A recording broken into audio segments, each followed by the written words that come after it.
Right, Jiri's full of it, Dana's a plonker, and loads of other stuff. Buckle up. Right, I've been getting bored of all the same old MMA videos, a bit like John Jones getting bored of women. So I thought I'd mix it up a bit. Thought I'd do a kind of half MMA news show type thing, and half normal MMA video, opinions, jokes and bants and all that. I don't know, I'm trying something. Let's just see how it goes. We'll start off with some news. Okay, so Arnold Allen versus Gene Silver is in the works. I mean, that's a quality matchup. Hopefully this is the start of Allen getting a little bit more active. It's been frustrating watching him over the last few years. And I think he's got a good shot on this one. It's one of those where it doesn't matter who wins, it's going to be an absolute banger. Gene Silver was actually asked about this fight in an interview and he was quoted as saying, "Woof." Classic Gene. Interpret that how you will. Oh, and in other news, you might have heard that John Jones has finally spoken out about the Aspinall-Garn fight. If you haven't actually seen it, here's a clip from it. Tom's a great athlete, but I do feel like he's a one-trick pony. I believe that his wrestling and jiu-jitsu is incredibly overrated. He has a beautiful 1-2. You know, I mean, I got to learn a lot about his patterns in his last fight. That's really about it. That's the one thing that he's setting up real nice. He couldn't touch Cyril Gane at all. That's the way I felt. I felt like Gane was just getting warmed up. Tom, when Tom gets hurt, it's like he's like immediately incapacitated. Immediately. He shut down.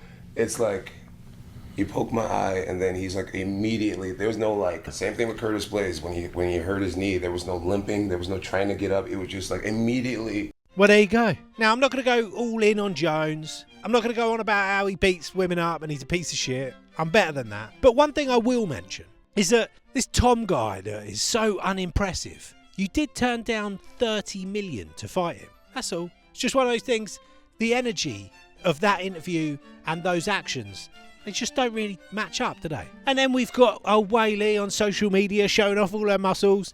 She's a funny one, isn't she? We all love Whaley. Although I must say, watching this footage a few times, it was a very confusing wank. I did push through though. And you may have seen Jiri Prohaska having an interview with Demetrius Johnson. All fun and games, normal Jiri stuff.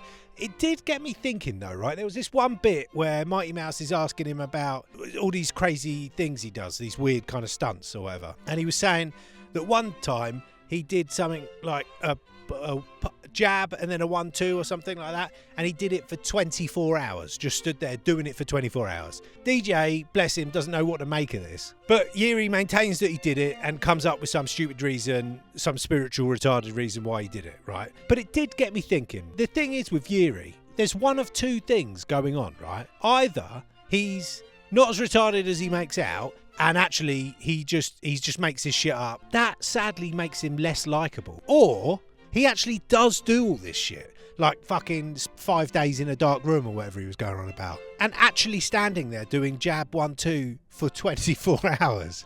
If you actually stop for a second and think about that, if he is doing that shit, is it actually ethical that we let him fight in the UFC? I'm honestly not sure which one to hope for. And it was nice to see Ben Askren back in the gym. It's been crazy watching him go through this whole thing. And this is really nice to see. Some footage of him wrestling again. He's currently at the level where he could out-wrestle Dricus du Plessis. So there's a long way to go, but it's a good start. Anyway, that's the news. And now I'll do a quick little opinion piece. So we've got Danny Cakes dealing with a lot of stuff at the moment. He's got a betting scandal. He's been being his usual ruthless self in interviews about that. Damning fighters for speaking out about it. We've got fighters still getting 12k a fight, while the UFC are signing a $7 billion deal with Paramount. All of that's going on, same old shit. And then what do I see on my phone this morning when I look at it? Dana's taking Usman and Henry on a little tour around his fucking trainer collection. What is this shit? I'll be honest, I haven't watched it, but I've got a pretty strong hunch that it's just Dana walking around showing off loads of trainers that are worth more than a fucking Ben Askren lung. It's just so vulgar. Have the shit. Enjoy it. But why are you showing it off like you're a 20-year-old fucking streamer? Aren't you a bit old for that shit? Hanging around with Steve will fucking do it. It's just weird. Come on, boiled egg. Do better.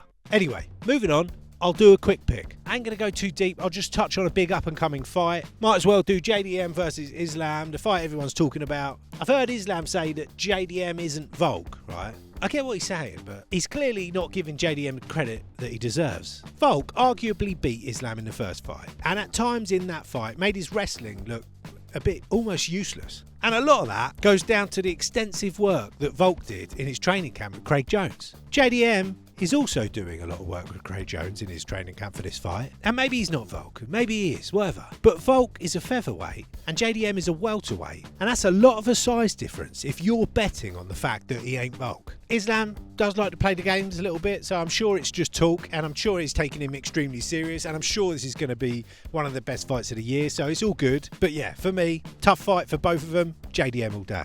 And now I'll do a couple of lighter bits. Let me introduce you to the Dickhead leaderboard. I know, I'm breaking new ground here, settle down. So the very first entry on the Shameless Dickhead leaderboard is Ronda Rousey. There you go. Because she's first, I'll stick her here. Ronda has been making an absolute sausage of herself this week, being a bitter old twat, shitting on Rogan and all the MMA fans. You can really tell that all that attention she got back then was really trapped her up her own arsehole. It's a shame, but look, at least she made it onto the board.